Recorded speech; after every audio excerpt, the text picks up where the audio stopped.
If you're unsure whether your pork chops are still good, look for 5 key signs of spoilage: a rotten smell, yellow or gray discoloration, a slimy texture, bloated packaging, or a past sell-by date.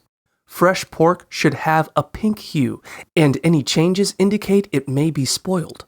To extend the life of your pork, store raw and cooked meat at 40 degrees Fahrenheit, 4 degrees Celsius in the fridge for 3 to 5 days, or freeze it at 0 degrees Fahrenheit, negative 18 degrees Celsius for 1 to 2 months, ideally vacuum sealed. Always refrigerate or freeze fresh pork immediately after purchase, and use plastic bags to prevent cross-contamination on your grocery cart. Improperly stored or spoiled pork can lead to foodborne illnesses, so always check for these signs before consumption to avoid symptoms like nausea, vomiting, and diarrhea.